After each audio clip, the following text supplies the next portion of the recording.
आखिरी चीज है, उसके बाद भी अगर आंख नहीं खुलती किसी इंसान की, तो मैं नहीं समझता कि वो अपने गिर्द उसने जो ये फला तुज़क्कू अनफुसकुम, उसने जो अपने गिर्द तस्किया नफ्स का एक मसनूई हाला बना लिया है, कभी भी वो उस हाले से निकल सकेगा अगर इस हदीस से भी आंख न खुली। और वो हदीस क्या है?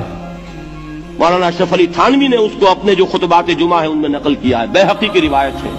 औ अल्लाहु अज़्ज़ा व जल्ला इला जिब्राईल अलैहिस्सलातु वस्सलाम अनिक़लिब मदीनत कज़ा व कज़ा बिअहलिहा, अल्लाह ने हुक्म दिया हजरत जिब्राईल को, फला फला बस्तियों को उलट दो उसके रहने वालों समेत। क़ाला फ़क़ाला, हुजूर ने फरमाया, इस पर हजरत जिब्राईल ने अर्ज किया बारगाह खुदाबंदी में, इन्न फ़ीहा अब्दका फुलानन लम यासिका तरफ़त ऐन, परवरदिगार उस बस्ती को उलट दूं, उसमें तो तेरा फला बंदा भी है जिसने कभी पलक झपकने जितनी देर भी मासियत में बसर नहीं की। अब आप अंदाजा कीजिए, ये जो है ना अपने आप को रगड़ना और मांझना, और पूरी जिंदगी रगड़ने में और मांझने में लगा देना। हम बात बुजुर्गों के तस्करे में सुनते हैं, इतने अल्लाह वाले थे, इतने अल्लाह वाले थे कि उनका घोड़ा भी कोई मशकूक दाना नहीं खाता था, और वो खुद जो है वो अंग्रेज की अदालत में बैठे हुए और अंग्रेज की नौकरी कर रहे थे, तागूत की चाकरी कर रहे हैं, अंग्रेज की मुलाजमत कर रहे हैं, अंग्रेज के कानून की तनफीज के अंदर आलाकार बन रहे हैं, लेकिन जाती तकवा और जाती नेकी और जाती लिल्लाहियत जो है उसका मेयार यह है कि उनका घोड़ा भी मशकूक चारा और मशकूक खाना नहीं खा सकता। यह है वो आदम तवाज़ुन, उसको नोट कीजिएगा, जिसको कि इस हदीस में मोहम्मद रसूलुल्लाह सल्लल्लाहु अलैहि वसल्लम ने वाज़ेह कर दिया कि हजरत जिब्राईल अर्ज करते हैं कि अल्लाह फला बस्ती को उलट दूं, उसमें तो तेरा फला बंदा भी है जिसने पलक झपकने जितनी देर भी मासियत में बसर नहीं की। जाती नेकी का अब इससे ऊंचा कोई मकाम कोई शख्स मुझे अगर बता सके तो मैं उसका मुरीद हो जाऊंगा।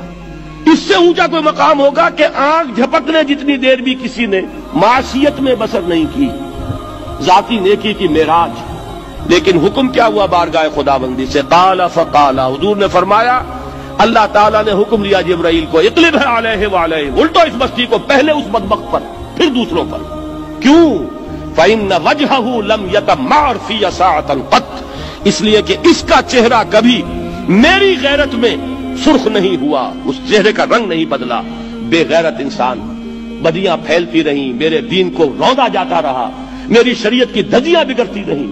अवामिर का मजाक उड़ाया जाता रहा, नवाही के लिए दुनिया के अंदर जिन चीजों से मैंने रोका उसके लिए फलसफे तराशे गए, और ये लगा रहा मस्त रखो जिक्र फिक्र सुबह गाही में इसे। ये सिवाय जाती अपने उस इस्लाह के और जाती तकवा के और जाती नेकी के और जाती इबादत गुजारी के ये मैदान में नहीं आया, इसका खून नहीं खौला कभी, इसके चेहरे का रंग मुतगय्यर नहीं हुआ, लिहाजा ये दोहरा मुजरिम है। ये है वो तसव्वुर जो यहां पर नोट कीजिए। हां, इसके ये मानी भी नहीं है कि नमाज भी नहीं पढ़ रहे, रोजा भी नहीं रख रहे, इकामत दीन के कारकुन है, फर्ज नमाज आ गई है वो चली जा रही है, जमात का कोई एहतमाम नहीं है। अब ये दो इंतहाएं हैं, एक इंतहा ये कि वो तज़किया नफ्स जो है उसी में वो रगड़ने और मांझने का अमल जारी है, एक ये कि उसका सिरे से कोई ताल्लुक ही नहीं, अपनी जात से बहस ही नहीं। वो कैफियत वो हो गई है जो यहूद की आई है कुरान मजीद में, क्या तामुरून अन्नास बिल बिर्रि व तंसौना अनफुसकुम व अंतुम ततलूनल किताब, क्या तुम लोगों को नेकी का हुक्म देते और अपने आप को भूल जाते हो? ये दूसरी इंतहा है। फिर वही बात अर्ज करूंगा, वही बाल से ज्यादा बारीक और तलवार की धार से ज्यादा तेज रास्ता है जिस पर चलना होगा कि न ये हो कि वो मुबालगा हो रहा हो, अपनी जाती इस्लाम में तो मुबालगा की हद तक आगे जा रहे हैं, और दूसरे ये कि अपने दीन की तबलीग और इशाअत, इकामत दीन की जिद्दोजहद, उसका खाना ही नहीं खोला जिंदगी में, वो खाता ही नहीं खुला है। ये एक इंतहा है। दूसरी इंतहा यह है कि इंसान ये समझे अपने आप को कि मैं तो मुजाहिद फी सबीलिल्लाह और दीन का कारकुन और दीन का मैं अल्लाह के दीन को कायम करने की जिद्दोजहद करने वाला हूं, जबकि हाल ये